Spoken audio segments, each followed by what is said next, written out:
What's going on, Dolphins fans? It is your boy Dillon, and I got a little bit for you today. Nothing huge. I got Adam Gase's press conference that he did today, but I mean it's Victory Monday, and obviously everything that happened yesterday. I just like all of y'all, I'm sure I have watched that play like 100 times over. I've read every article on it. I've watched all the different shows and breakdowns and so on and so forth, and it is amazing. First of all, real quick, follow me on Twitter, because I have been tweeting all kinds of stuff, lots of really good stuff on there. At Dillon Tartaro, follow me.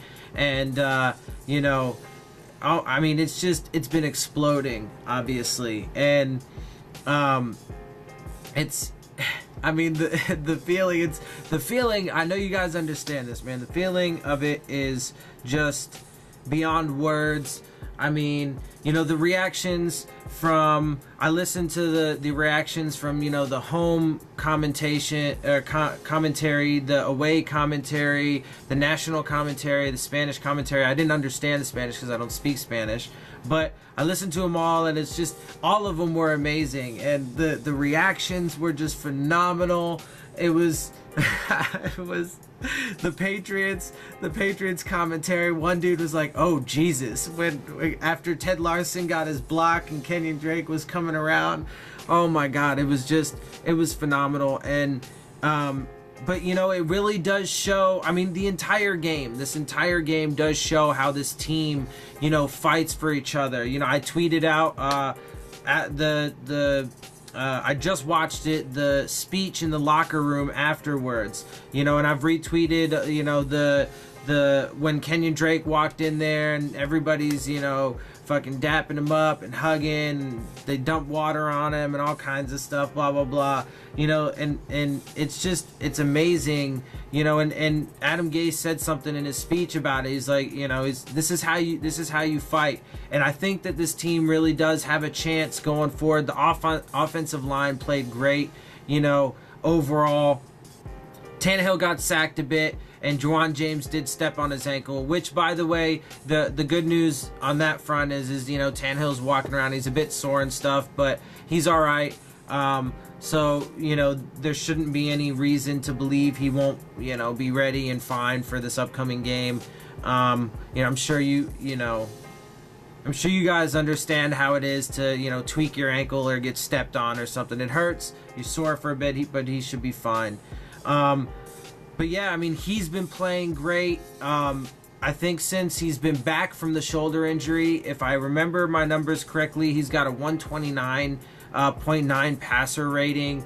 And he's just been, he's got 8 touchdowns, 1 interception. He's been lights out, despite the fact that, the offensive line hasn't always played great, and even yesterday when they played, pretty good for the whole game, he still got sacked, 3 or 4 times, something like that. 4, I think it was, but he stands in there. He's tough, man. And so, part of what I want to talk about here is that people need to give this dude his credit. Do I think they need to get a quarterback in the 2nd or 3rd round, as I've said in some of my previous videos, in this next draft to, maybe give him competition? But, for me, it's just bringing up somebody underneath him. See, for me, it's weird. Like, I know a lot of people don't take this point of view, but I really personally don't think Tannehill needs outside competition, right? I think the only thing Tannehill needs is a coach that believes in him, which he didn't have with, like, say, Philbin. Okay, he did have that in Dan Campbell, but I don't, when Dan Campbell took over, but I don't think he was really right for the job overall. And I'm so glad that we got Gase. But Gase obviously backs him relentlessly, and that's all he needs. And the reason why I say Tannehill doesn't need outside competition is because, I mean, if you just watch the dude, if you listen to him, right? If you watch what is it, quarterback camp by John Gruden, incoming quarterbacks, he would do like little camps with him. He would do interviews and make him do drills and stuff like that. If you watch that, Google it, watch it. John Gruden's quarterback camp with Ryan Tannehill. This dude lives and breathes football. This is what he is about. There isn't a player, I mean, seriously, you're not going to find a guy who's more dedicated to the craft. And he's a really, really good quarterback. I think that if he had a coach that believed in him, and a good coach, Philbin wasn't a very good coach, like let's say if he had Gase from the beginning, right? If he didn't switch coordinators all the time, if he got to stick with the same, coaching staff, if he had a decent offensive line, even a decent one. We had terrible offensive lines in his first few years. Most sacked quarterback in the league in his first 4 years, again, right? But he was an Iron Man the entire time, and even still after his injuries, he's being an Iron Man, just sticking it out in the pocket. This dude needs to get his love, right? And so also another aspect though that I want to talk about is despite how much Tannehill does and grits out for this team and performs really well, he gets shit on relentlessly just because of the fact that because of things he can't control, like his offensive line and the coaching staff and everything that goes on around him. And that's part of the reason why I advocate so strongly for this coaching staff needs at least 2 more years. Let them have time to gel and to get, familiar with each other and because look, man, every great quarterback, Brady, it doesn't matter. We can go down the list. Every great quarterback, for the most part, generally speaking, has the same coaching staff for years and years and years. And over that time, they gain such a close familiarity that, they can start thinking like each other, right? That's one of the benefits of having that. So this coaching staff needs its time. But anyway, so he has proven that he is more than capable. I think that he is a great quarterback. I don't think he's just a good quarterback. Is he ever going to be elite status like Tom Brady or Aaron Rodgers or Drew Brees or Peyton Manning? Maybe not, right? But he's 30 years old. If he plays another 10 years till he's 40, Brady's 41, right? These guys are playing, especially with the way that, the rules are nowadays and, quarterbacks are so, pampered. He could play till he's 40. If he does, he could have a pretty outstanding career if he's given the chance to have a coaching staff and a team around him that can do their parts. Right? It's not all on Tannehill. And anyway, but in comparison, I want to talk a little bit about some things that went on in the game. Because like I said, I've listened to a lot of these, breakdowns and coverages and some of the shows and stuff. One that actually surprised me a bit was the Skip and Bayless show. That one was really interesting. I watched their reaction to it.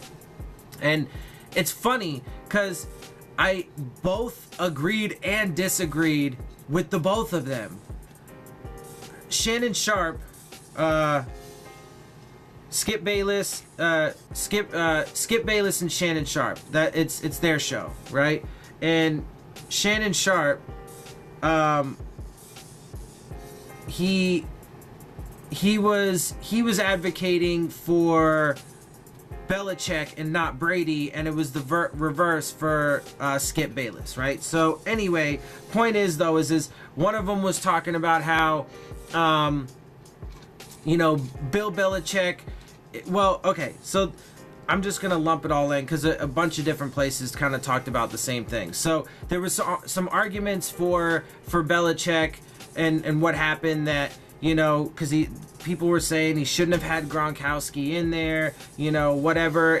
He should have known that we weren't going to try a 69-yard Hail Mary. That's kind of crazy, especially since Ryan Tannehill, was coming off an injured throwing shoulder. His ankle was a little tweaked because he got stepped on, blah, blah, blah, blah, blah, blah, blah, right? So sure, they probably should have had Devin McCourty in there, so they're like, Skip Bayless, Skip Bayless was saying that, I'm so gonna get them confused when I talk about this. But anyway, Skip Bayless was saying that, Belichick's losing his genius or whatever. Which I do think that there's a lot I've been saying that it's been slow. It's been slow because there's a lot of factors that go into it. But I've been saying for a while this, the Patriots dynasty is coming to an end. They're not going, and it's obviously going to get capped off with, Brady eventually retiring. Although there have been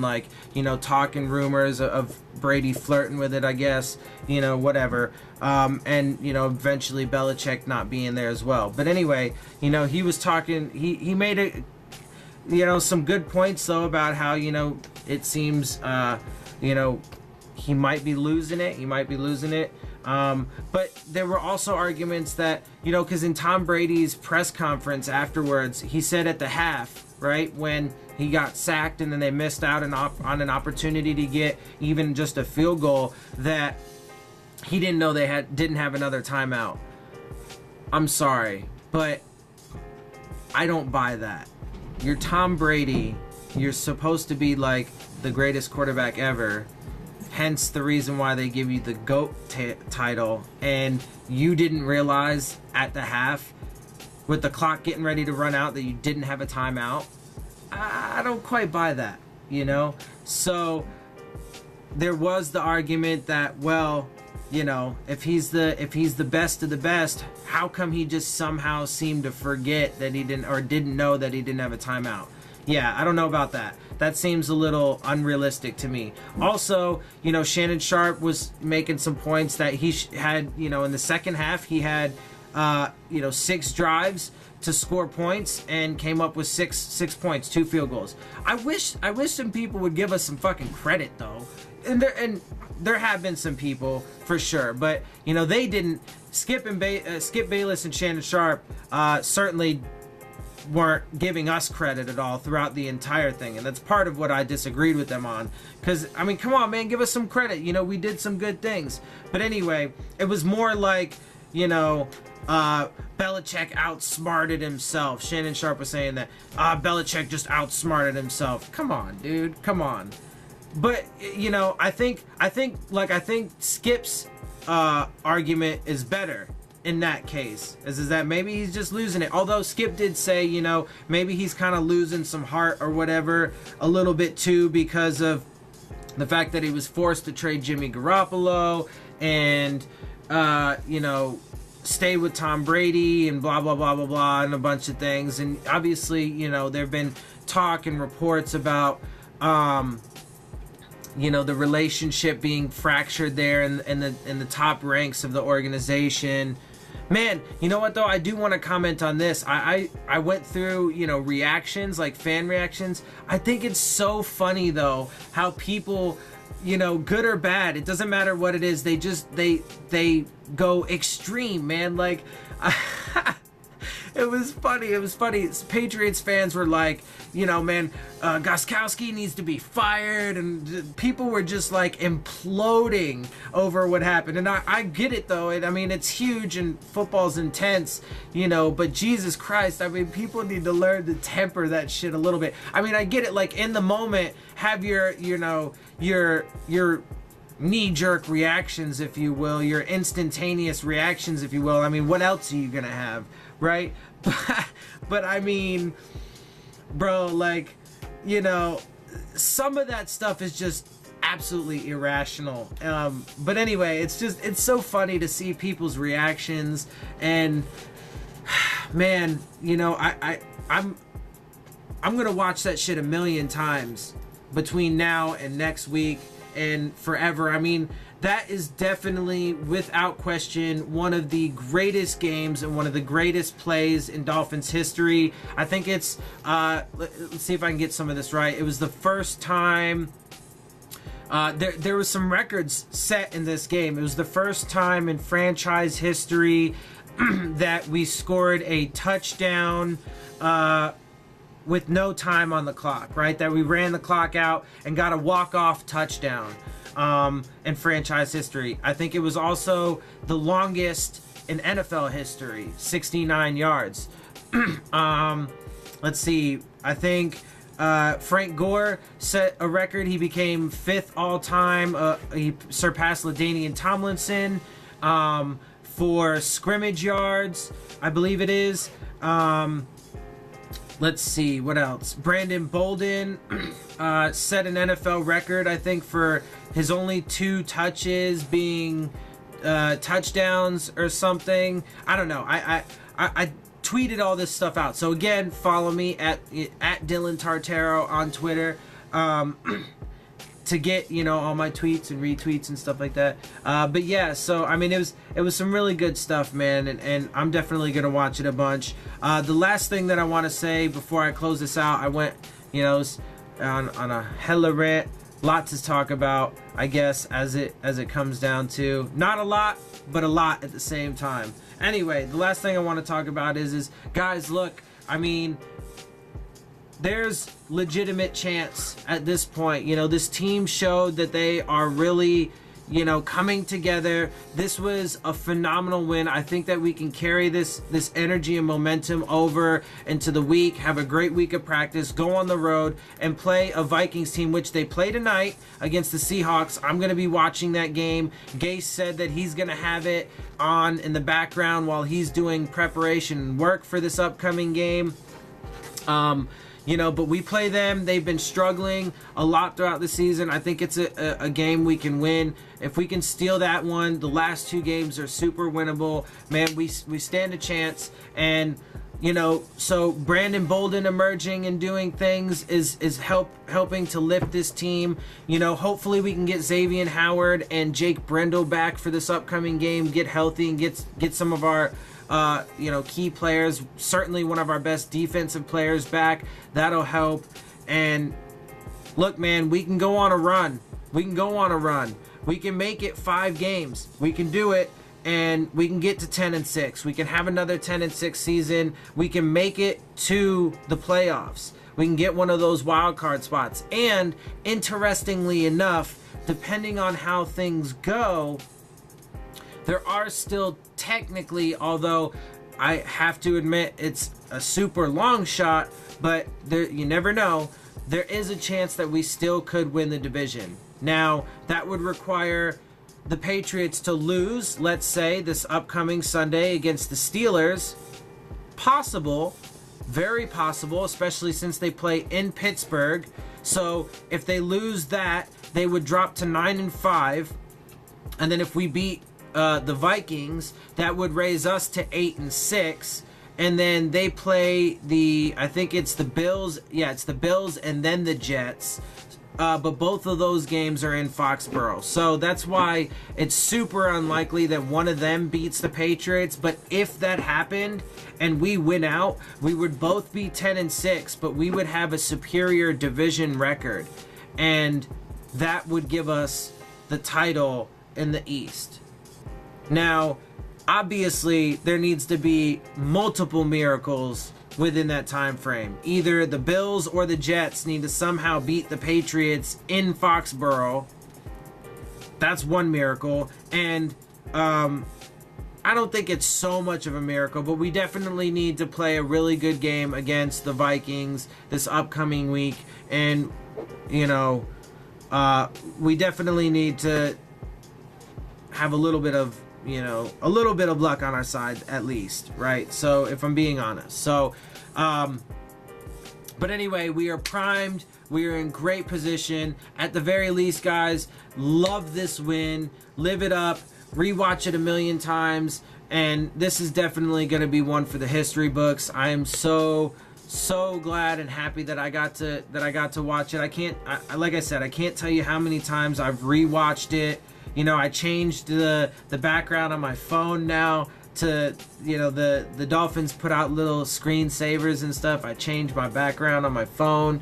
You know, like I said, I'm going to continue to rewatch it. It brings tears to my eyes watching it, or at least it did the first like 100, 200 times I watched it. But anyway, I mean, it's wonderful, man. It's a wonderful feeling. So let's ride that, and let's ride it into this week and get another W. So with that, guys, I'm gonna send you off to this interview.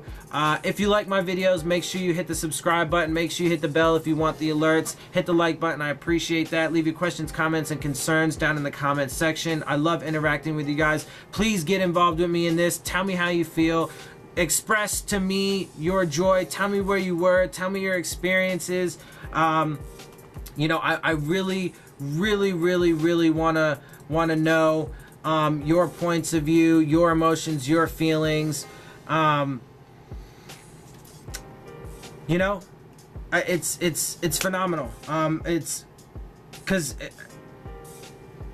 on one hand I have so much to say about it, but on the other hand I'm speechless. Real quick, I did want to answer a question from one of you guys, KBM Phins. He asked me, do you think this great Tannehill performance will get him a little more respect? Well, I did talk about that a little bit earlier. I think he needs to. He absolutely needs to. But if we rattle off some wins, if we make it to the playoffs, I think it would be absolutely undeniable at that point, and Tannehill absolutely would deserve respect without question. Anyway, guys, I'm out. I'll see y'all soon. Enjoy the interviews, and with that, fins up.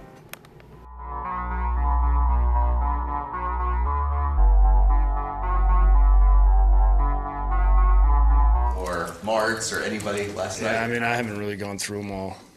Pretty much shut my phone down there after a while. So I'm sure a couple of guys I text with, but I got a lot of people to get back to. What made that play work? I think protection was good because usually you have something happen where you got to move up in the protection. I thought those guys did a good job. Ryan threw it at the right time. Kenny did a good job of not throwing it. Just he didn't do what happens a lot of times where you catch it and you toss it and it doesn't matter if there's a guy there.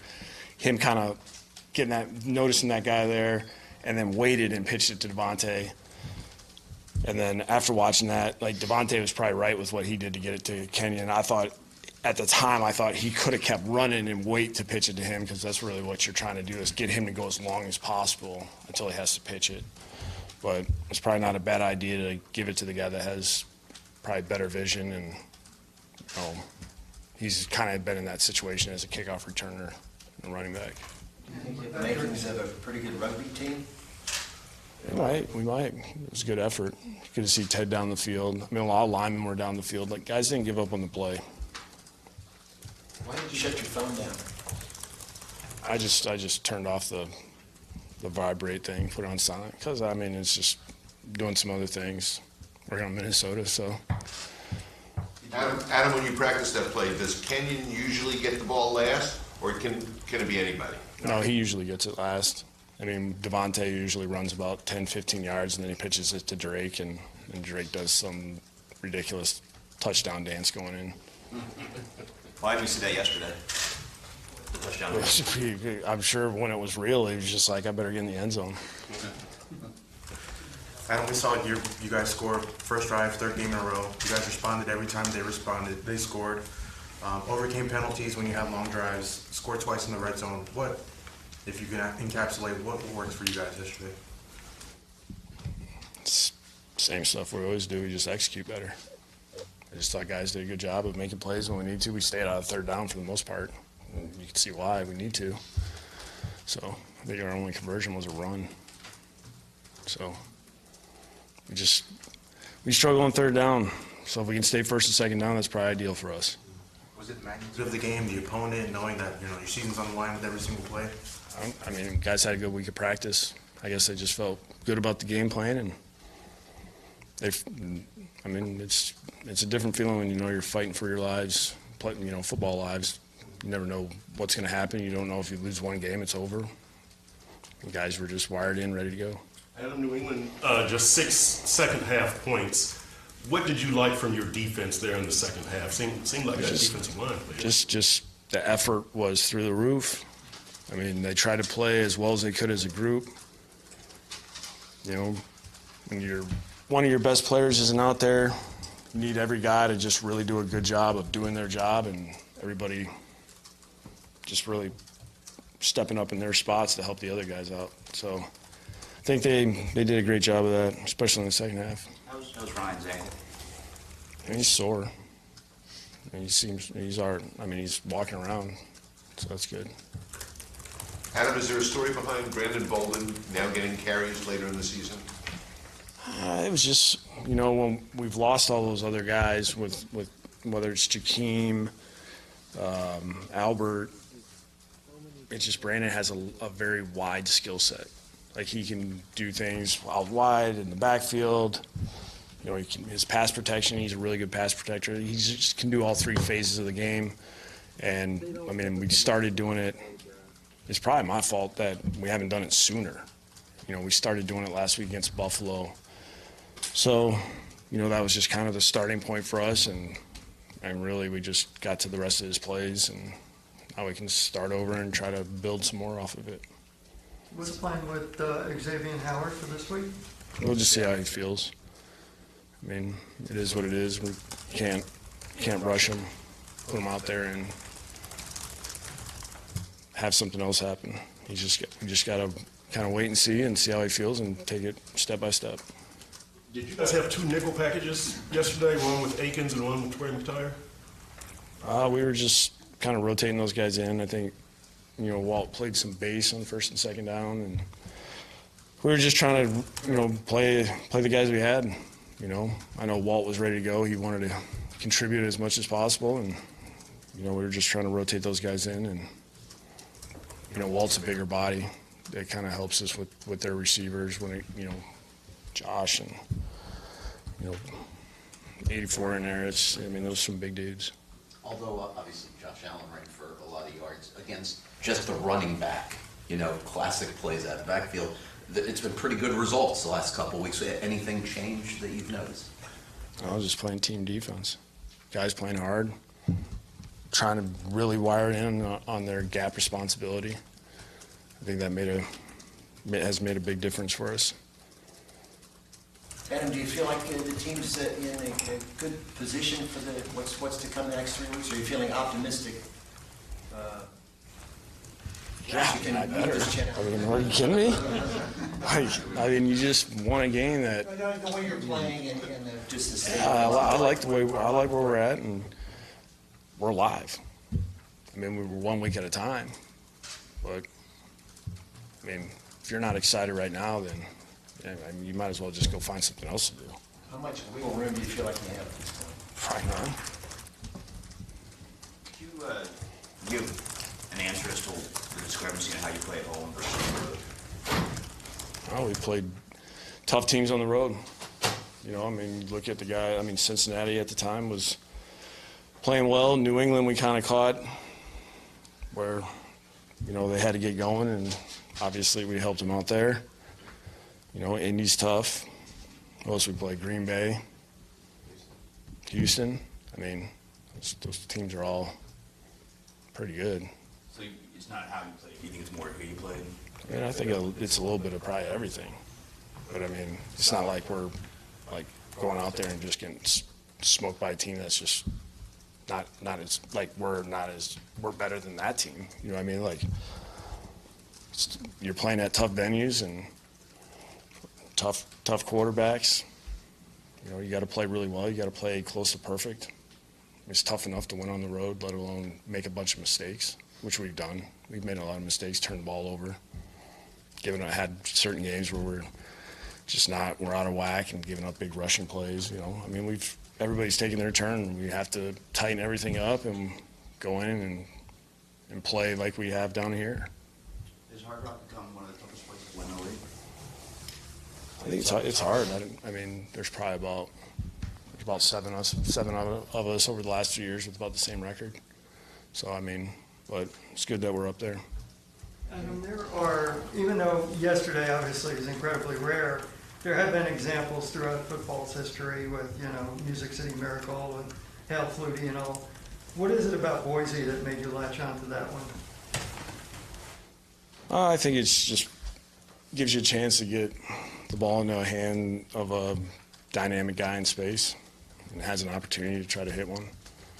You know, I mean, you throw a Hail Mary, I mean, you got a guy trying to tip it, and then hopefully it falls into somebody's hands. It's a long throw you're trying to get off before you get sacked, and a lot of bad things can happen, and we were, 70 yards away from the end zone. He's really got to put a lot into that one.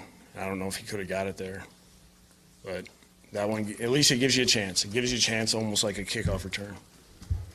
since the bye, there have been some tangible moments from Robert Quinn that have really helped. Obviously, the sack before the end of the first half. How's he been playing in your mind? And that sack, how big was that, obviously? That was big.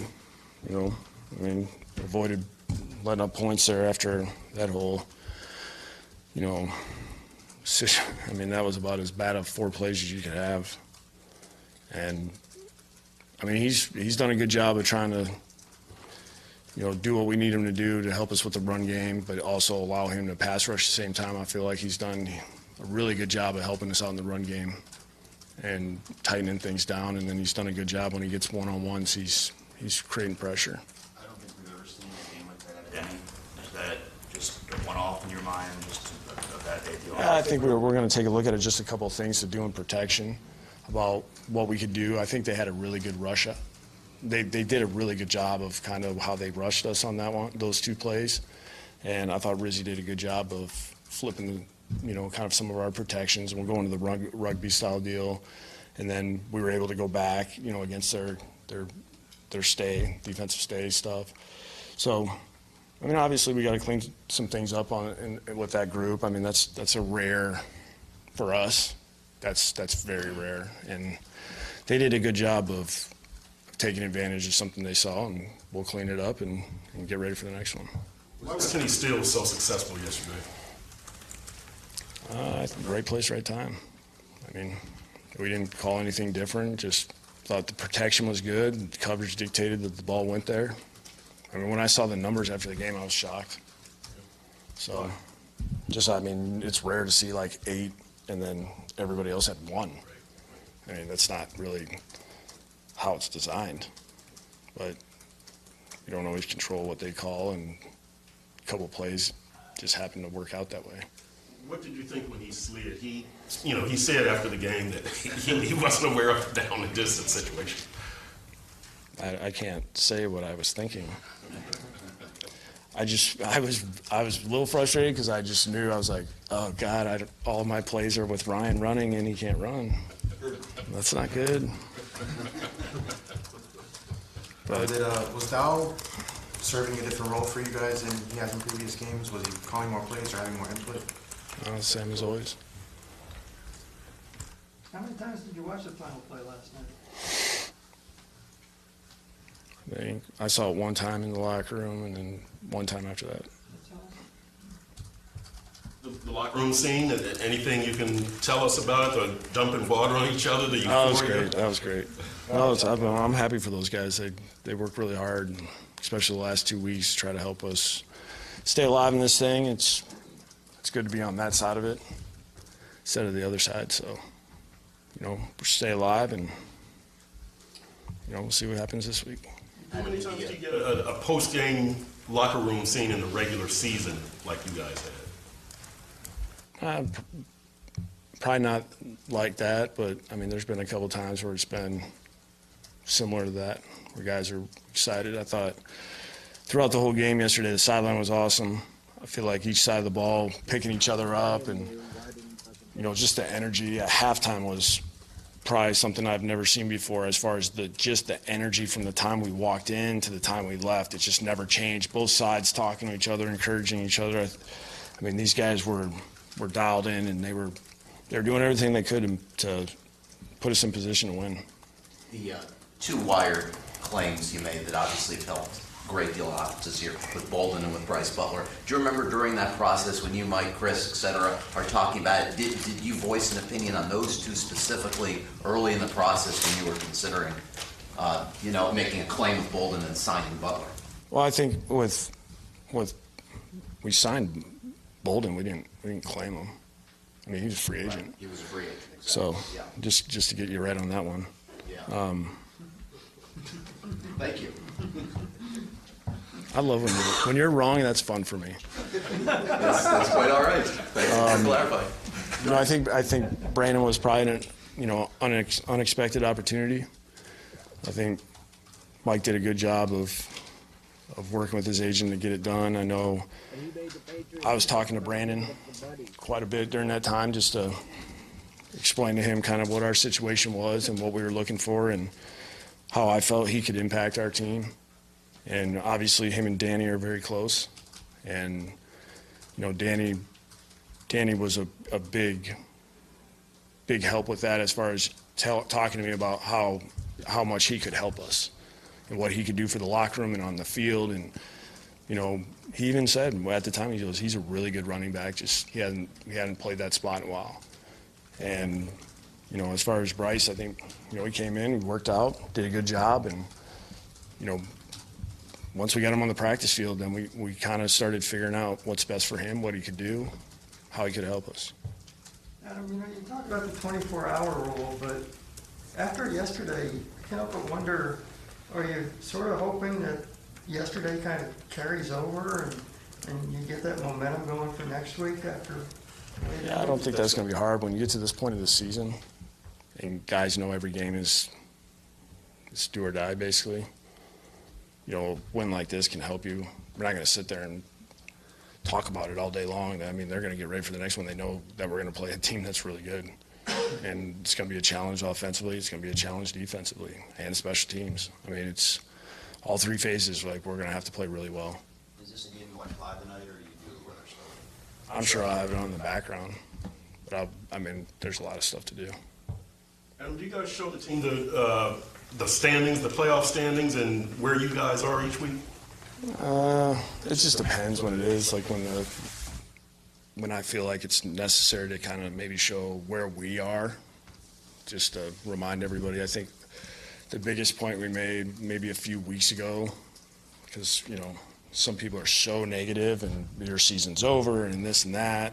Nobody in this room knows. And sometimes it's nice to be able to point certain things out and explain how you play every game. And you focus on what you have to do that week, because you never know what's going to happen. Like I've showed guys the standings in the past where teams were 8th and then all of a sudden they're 3 after 5 games left. There's just examples that you can use to say, focus on what we're doing right now, play it out, because you never know how it's going to end up. I know we just said the season's different, but to me, there's some parallels to last year. You won 2 in a row to get back in it. Now, if you win out, you can really make some noise. Can you learn from what happened last year? I'm sure as coaches, we always, we'll think about, all right, last year, maybe here's what we did wrong. Maybe this is what we got to change going forward. As far as our players go, I don't know how many guys are actually on a roster that were here last year at this point. So, and plus, most guys don't worry about what happened last year. They don't really remember.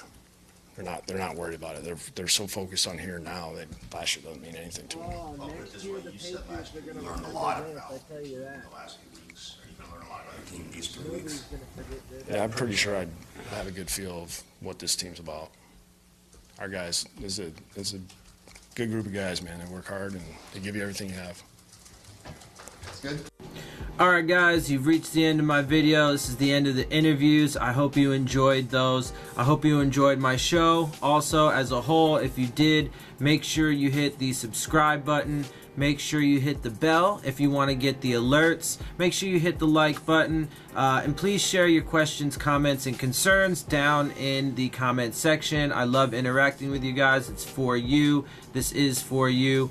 And also follow me on Twitter at Dillon Tartaro. It's on the end screen. My Twitter handle is on the end screen if you need to know it. And with that, guys, I'm out. I'll see y'all soon. Fins up.